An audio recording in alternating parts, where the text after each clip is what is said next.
Call a Thursday, December 10th meeting to order. First item on the agenda, consider approval of the minutes from the special meeting held on October 2nd and November 12th minutes.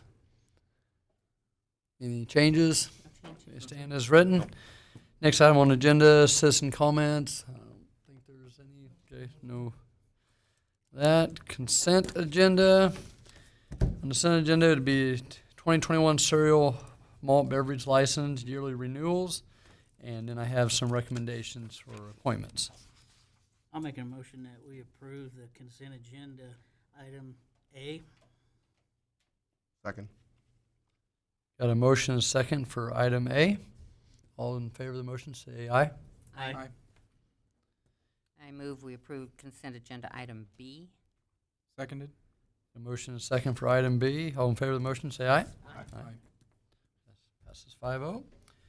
Next item on the agenda, Hayes Recreation Commission pool reimbursement request. Thank you, Ron, for clarifying that. Good evening, Jeff Boyle, Director of Parks. Last week we had our joint meeting, which was a small joint meeting due to COVID, but we did talk about the pool and also the sports complex, amongst some other things.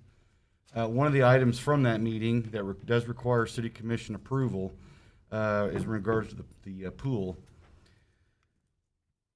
As we talked about last week, attendance was down.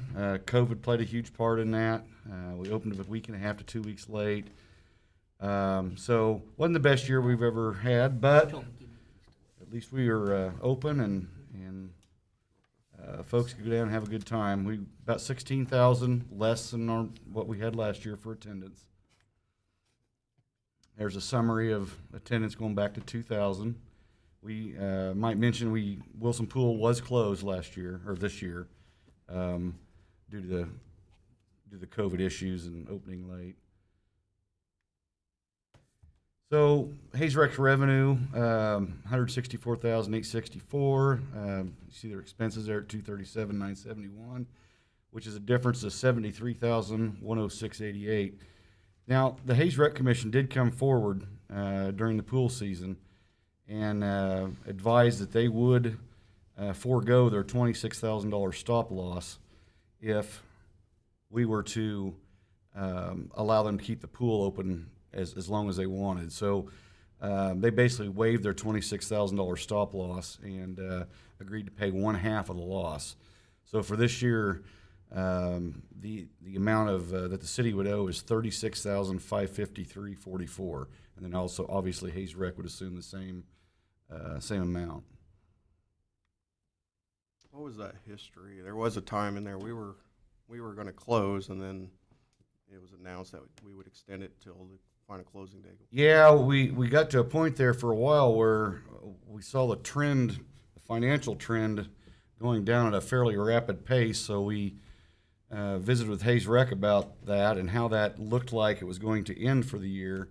And so those discussions started with that, and then about that time is when Hayes Rec stepped up and said, what if we let go of our $26,000 stop loss for this year, and so we discussed that, and kind of that line flattened out a little bit better for us, kind of kept us more normal. You remember how much that extended from the time we thought we were going to close till the end of pool season? I don't remember that a couple for weeks sure. or a month or. Yeah, I think. Was it 2.5? Okay. It wasn't that long. No, well, Yeah. Jeff, can you go back one screen, Sure. please? One more. When we look at that attendance, I don't know that I've ever looked at it before. 83,000 in 2000. Yes. And then 76 in 2002, and then it just dropped off. Did something particular happen? a lot of new pools. Yeah. Just There were so several. people weren't coming here? Yeah, there were several new pools that opened during that period. We used to have buses from other cities show up, and we have pictures of them somewhere in our archives. Bus loads of people showing up to attend our facility. But then Dodge City got a new one. They were one of the groups that used to come up all the time. All the small towns have newer All- pools now. Yes. So I would say that's playing as much as anything in the game. And then there's just the general, kind of been there, done that. I think some people get that feeling. Although when it's 100 degrees out, I wouldn't care. But I wouldn't either. Thank but you. I do think that's probably what we're seeing going on here. Again, the financial history, going back to 2014, you can see the middle column there, the Hayes Rec total loss. That's what they lost during that year, and then the city's share, Hayes Rec share. Okay, yeah, the fourth column over, fifth column over is their share of the loss for each of those years. And then the total city impact is on the far right column. That would include everything from gas, electricity, maintenance to the pumping and pool pumps, anything that deals with the pool down there. That would be the total, and that does include the HRC loss payment that we send them. Well, actually, with them stepping up, our loss was less than what it has been. Yes, and our expenses were down. Right. It's a little bit shorter season. We although we had one pump go down on us, but other than that, the rest of the pool held together really well. So we were pretty fortunate with that. But yeah, our expenses were down quite a bit this year.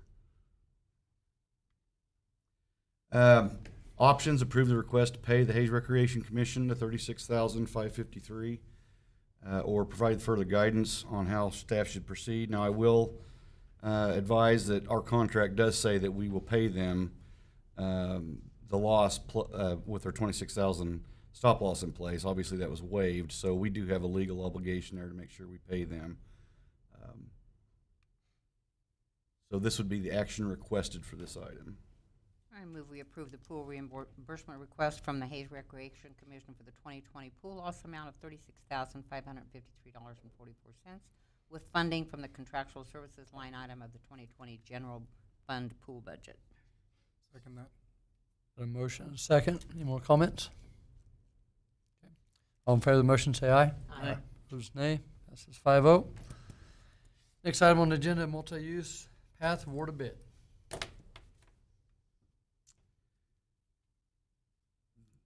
This is a kind of an outline of what we'd like to see our multi-use path looks like in the future. The areas in black have already been completed. So up here on 41st, and then obviously the long one down here along Fort Hays State over to Frontier Park. The one we're talking about tonight is the Blue Trail. It's about 1.4 miles in length. Kind of a closer view of that. Basically, to connect Hays Medical Center to Kiwanis Park, to the Hays High School, and to the Hays Recreation Center.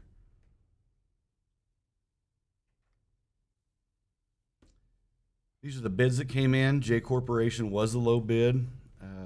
Base bid was $316,905. Alternates are $73,966, and we do recommend the alternates on this project.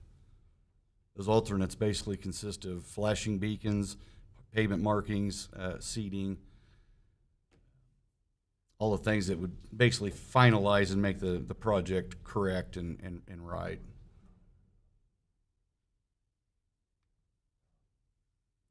I might back up. Well, these arrow buttons are getting me every time. Not at you. On the trail, there are the flashing beacons. We talked last week about those, and I was going to try and point them out a little better tonight. Up on 22nd Street by Hays Medical Center would be one. There would be one on 13th Street right there. There's one on this road leaving Hays High School right at that location. And then there's one on Canterbury here.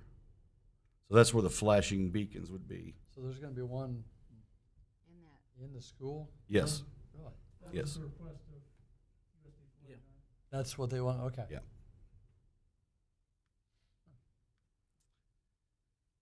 This is an important part of the path, so it can connect in both directions, depending on which direction the city commission would like to go in the future. So it is a fundamental part that will be needed if we want to complete the trail maps as seen over the years here. So options are to approve the low bid from J Corporation, do nothing, or provide staff with further direction on how to proceed.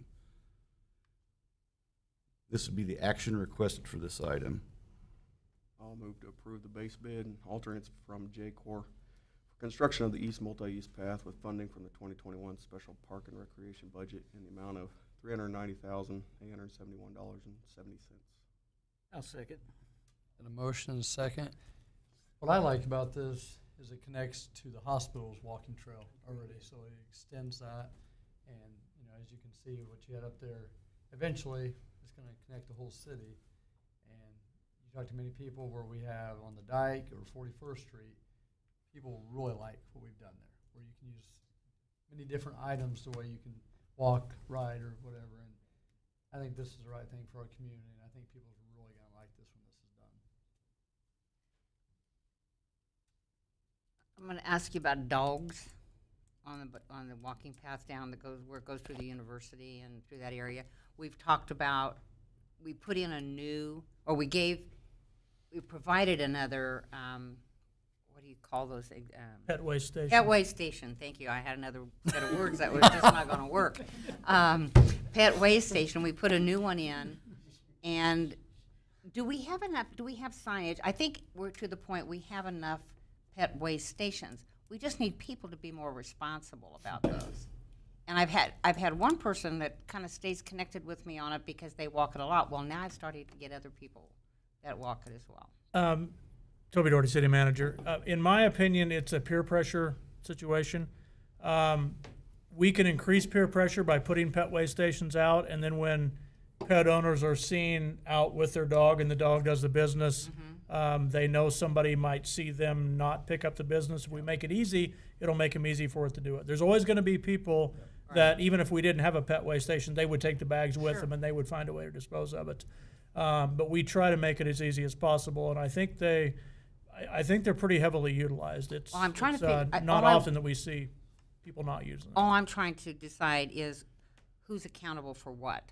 We provide the stations, the university installs them, is that correct? Or do we install them? Well, the university installed the one that you were talking about on the Levee Trail because it's university property. The ones in the And parks, the other is out? we take care course, of, and is the ours, ones yeah. on this would be on our property, and we would take care of them. Okay, and there's just one in the university trail, or one at both ends of where it goes in and out of the university? There's one at the east end at Glossman Ball Fields. There's one at the Municipal Park entrance off of Main Street. Okay. Then there's one at Gestad Drive. That's the Okay. one Jeff bought for Fort Hays State. Fort Hays State put it up, and then we'll Thank maintain you. it. Thank you. And the only reason I'm up here, I don't want to steal Jeff's thunder. Last week, I meant to point this out while Doug Williams was here, and I forgot. Doug Williams is working on a development right here. As part of that development, we are cost sharing in a sidewalk to connect his development to the path, so the people that are living in those homes have easy access to the Hayes Med walking path and the multi-use path. So kudos to Doug for jumping in to help out with that. Build that development, there'll be sidewalks there, so. Yes. we'll connect. Yes. That's good. Yeah, that is kudos. Any other comments on that? Nothing? Okay. All in favor of the motion? We did get a motion, right? Yes. Okay. Sorry. All in favor of the motion, say aye. Aye. Opposed, nay. Passes 5-0. Sorry, too much talk. Next item on the agenda, golf course pro shop manager contract.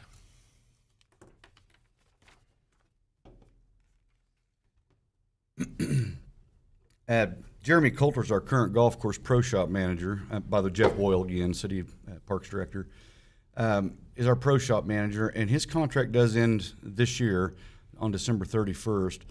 Jeremy is asking for a new 3-year contract for the pro shop operations. He is asking for a few contract changes. He'd like to add some language on hours of operation and the need for the city to assist during unforeseen pandemics, things that are out of our control, so to speak, which we had this year. We had some issues at the pro shop where the city had to step in and help do some reconciliation, but so I don't have any problem with that language.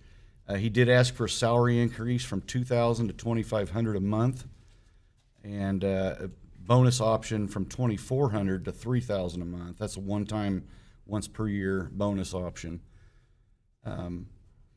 That is in line with, I checked with 6 other cities, and their ranges are from 81.4 to 90, and he's right, Jeremy would be right in the middle of that on his, when you figure out his sales and plus the city contractual payment to him, he would be right in the middle of that range. So that does fall in line with what other cities are doing. Jeff, is that bonus tied directly to a performance review? Yes, it is. That's actually next week. He did ask to add language requesting the city to pay for minor upgrades. We're already doing that. I think he has a little, he has some ideas that we hadn't never looked at that he wants to make sure we're doing correctly and just kind of spruce the place up a little bit. I mentioned last week in the lights, that's probably one of the things that's should have been done already, and so we'll get that kind of stuff taken care of. That does come out of our golf course budget. I know, was it Commissioner Melick that asked last week? That would just come out of our budget. We do have some money in there for those type of things. Now, if he wants to do something major, let's say the countertop needs to be upgraded or something, $5,000-6,000, something like that, we would have to budget for. And in his contract, he is supposed to provide that information to me by February 1st of each year. So we'll make sure and have those discussions if there's anything major that comes up. But again, I don't have any problem with that language. And then the last thing there is to add language that the pro shop manager be given sufficient time to remove inventory and possessions in the event of a termination of the agreement. Obviously, we would do that, but so I have no problem leaving that language in as well. Options: approve the 3-year contract as presented, do nothing, or provide staff with further direction. This is the action requested. I'll make a motion that we approve the 3-year contract as presented to be paid for from the 2021 Golf Course General Fund budget. I'll second that. A motion and a second. Any comments? I'm sorry, go ahead. Explain to me, I'm going to claim ignorance as a first-year commissioner. Explain to me, so the items like the shirts, the shoes, those things, that's his a business, and he sells those on his own. That is correct. And whatever he makes on that, that's what he makes. That's what he makes. Yes, and the golf balls, tees, club repairs, Snacks and liquor. golf cart rentals. Snacks and pop, liquor. Snacks. Yep. Beer. Yep. Whatever. Yep. Okay.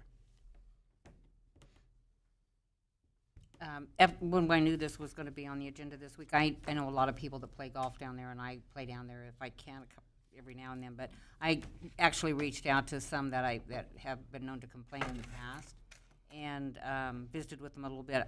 They are really, really happy with how Jeremy's handling things down there, and everything's going really well. I agree. In their minds, He's done a great job. All in favor of the motion, say aye. Aye. Opposed, nay. Passes 5-0. Next item, we have. Keep going. Oh, keep going. Ignore me. Okay, I'm gonna. Don't mind him. I didn't know if we had progress or no. We haven't had it. You like? Would you like city manager to come up, I would if Toby would come up and just quick Talk a little rundown on talk about our progress on Vine Street? Vine Street, Yeah. how to That's what Colin's doing. navigate. where Oh, we that's what it is. are, Visual. That's why he was confusing me. Oh. Oh. Had a lot of positive comments this Oh my week on the gosh. roundabout, Oh my so gosh, yes. thank you to the community of Hayes. And I actually had I'm really enjoying it, not just. there was a lot of comments, people from outside of Hayes couldn't handle it, and I had a person comment and said, hey, I love it, so. Yes, sir. Yes. Just go through who yields to who at what points in this thing, and where people can find visual. There's video out there. I know there is. Michael, I'd have been happy to take you out there and show you. I've been through it multiple times, Jeff and Christman will even pick you up. He'll pick you up on Sunday, yeah. Jeff was nice enough to extend an offer to take Sandy and I out. He picked the old people. He should have taken you. Okay, so this is a visual of a roundabout such as ours. So Not driving in the line. let's assume that this is going north on Vine Street, This would be 33rd, this would be 32nd, and then this would be coming south. So the rules of the roundabout are, as far as lanes, they're the exact same as it was before. If you want to turn left, be in the inside lane. If you want to go straight through, you can be in either lane. If you want to turn right, be in the right-hand lane. So the lanes don't change anything.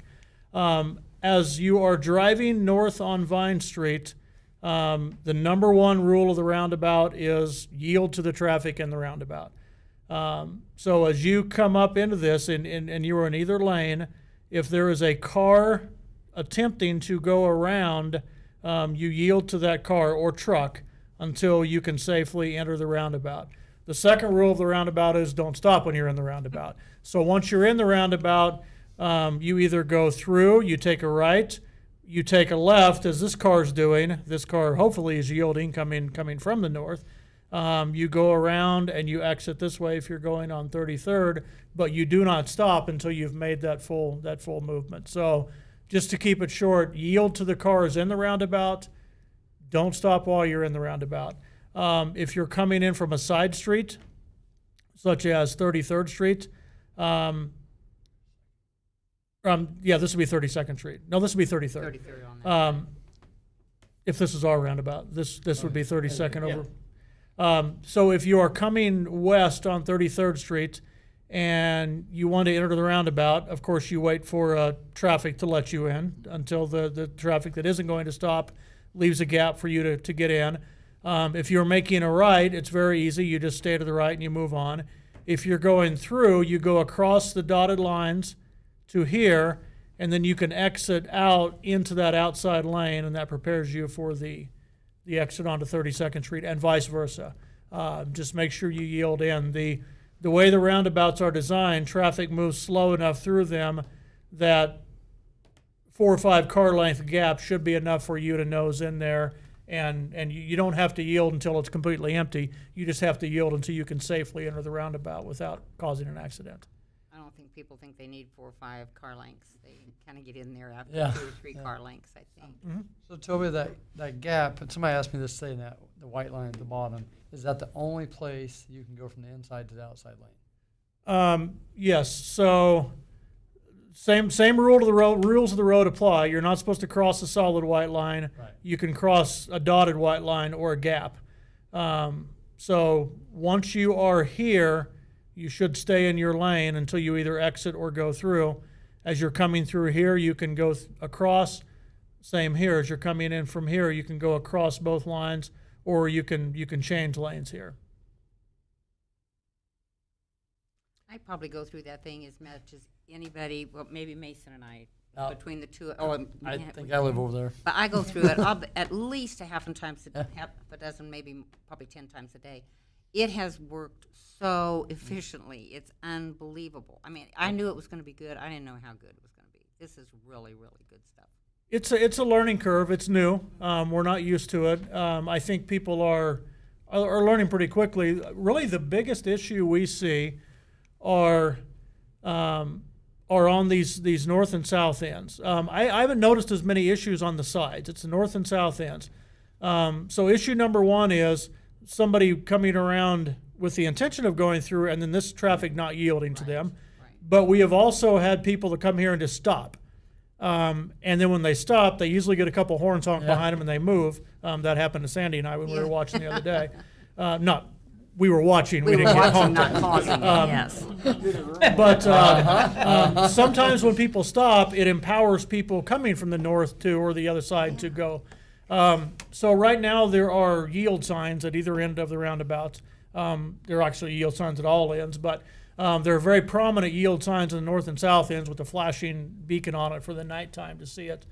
So we've actually reached out to KDOT. We're going to upgrade those yield signs with LED lights that will go all the time.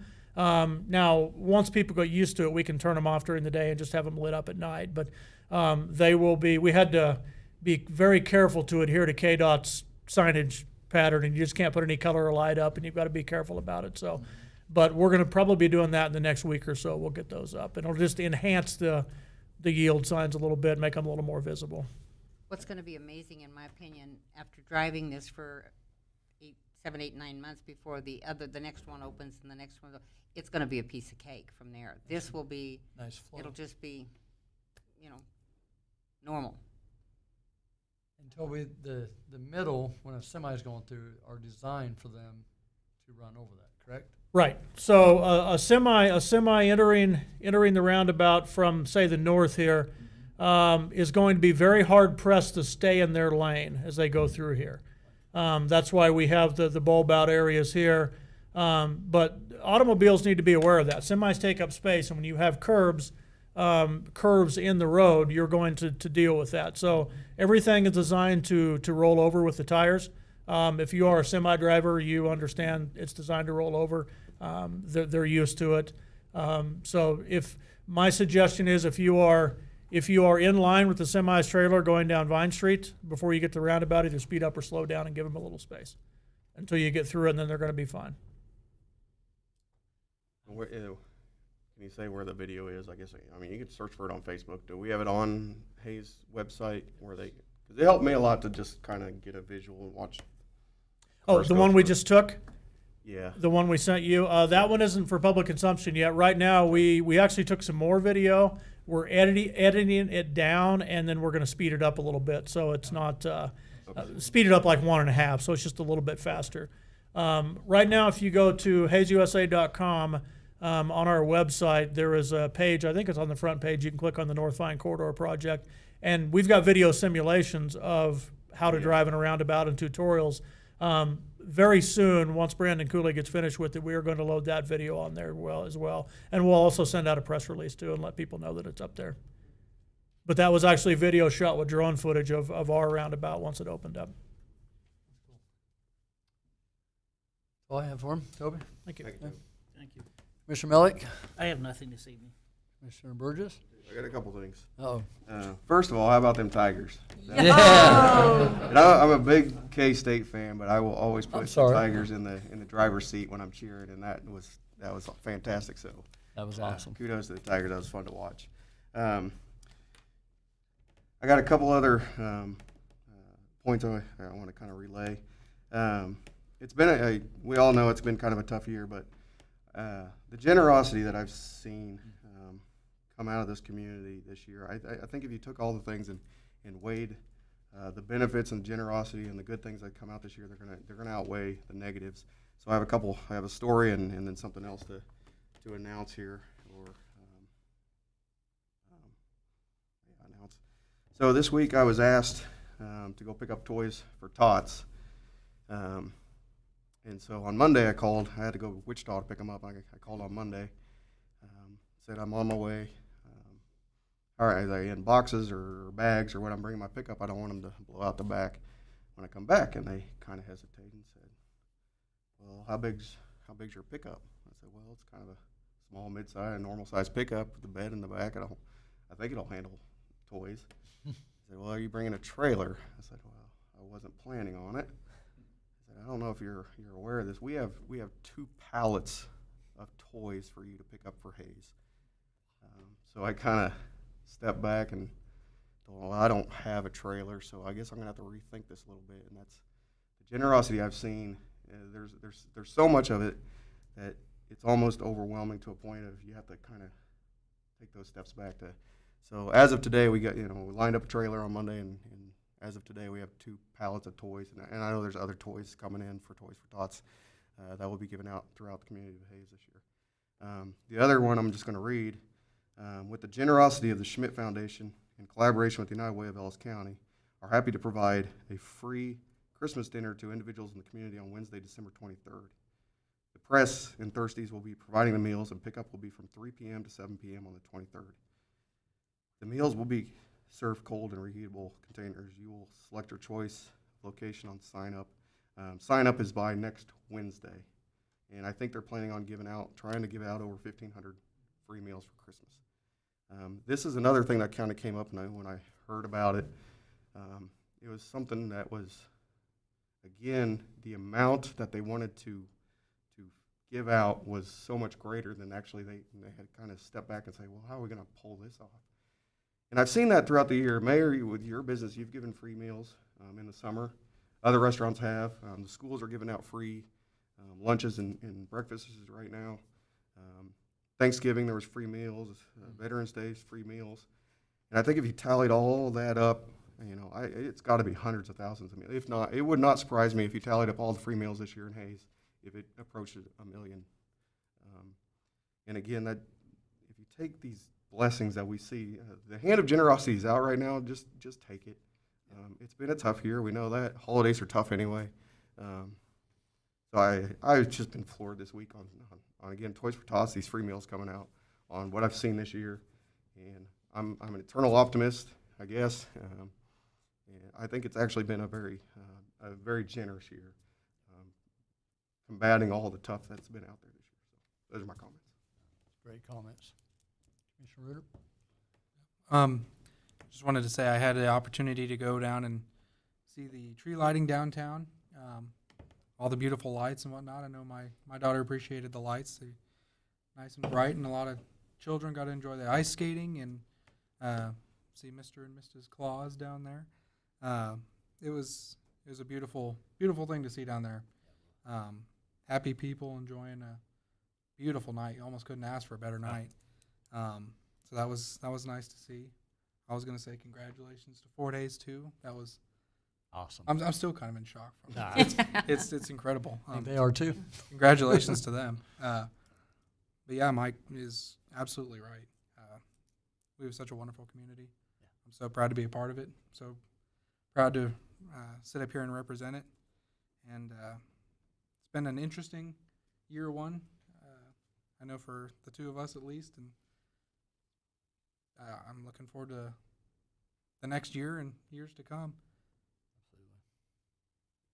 I had just a couple of things. First, we announced this week the addition of a new early morning flight with SkyWest beginning in January. I have had as many comments about that in the community as I have had anything recently. People's ability to travel for business and make the kind of connections, it's very exciting. It was kind of depressing when it got taken away, but it brought back excitement. I agree with my fellow commissioners on the generosity of this community, but I want to continue to remind us to shop small and shop local. All of these businesses in town have really met the challenge this year. We haven't had any close that I'm aware of right now. I don't know that that's not going to happen, but they're doing everything they can to keep these businesses open, and it really relies on us to spend our dollars, not just in downtown, which I get real partial to the small boutique businesses, but all throughout our community. We need to shop local and stop all the boxes on our porches. I would agree. I actually want to touch base on everything you guys said. So you guys, being last, you kind of steal my thunder. So last week I was part of it lighting the tree, and I had a little girl there. I have no idea who she was, and her mom tapped me on the shoulder. And just with everything we've all been through this year, it's been an interesting. We've been called out for many different things, and mom came up to me and said their daughter wanted to take a picture with me because she read about us and they've been studying us in school, and it's just kind of cool. I mean, the kids, all the stuff, the negativity we go through, they don't care and stuff. And you see all the smiling faces down there. It was just priceless, And talking about Fort Hayes, of course, congratulations. It was kind of cool for me. And there's a girl who used to work for me. Her husband is I think, second assistant. He was actually coaching the team that night. So I'm texting her during the game, and she was actually at the game, so she's showing pictures of how proud she was of her husband. So I mean, what a night, it was very cool. So, and then talking about the generosity, my business downtown, we've actually just this week we had a church, and I know churches have been impacted hugely this year. We had a church, I believe North Oak. They came and bought I think $100 of gift cards. And they're buying them for teachers and going to give them out to teachers because they know the teachers have been impacted, just to give a little bit back. And then we had an insurance company come in and basically doing the same thing, want to give out gift cards to people. And I, as a small business owner, just the people that going out of their way to support small, I mean, it gets to the point, I'm one of those guys, I always look at last year's numbers, have we beat it? And you almost got to throw it out the door and just realize that, we're still open, we're doing our best. And you look down Main Street the last few days, and it's packed. I mean, you can't even get a parking spot. And it just gives me goosebumps when I look down Main Street. And today I was delivering to Simply Charms Food, and it took me sort of like 2 minutes to get across the road because cars kept coming. And that's a good thing because I was down there when it looked like a you know, we were a ghost town. So it's just our community is going to come back. We are coming back, and we were out there. A couple of us are out there. The convention center had their ribbon cutting today, and you know, we always say, you know, be ready for when this is over. Our city is going to be set up for good things, and that just shows you right there. They're already having very small, you know, meetings out there and stuff. And just think, a year from now, if this is over, I mean, look where we're setting ourselves up for. So I think we're all very blessed to live in this great community. So, we're adjourned.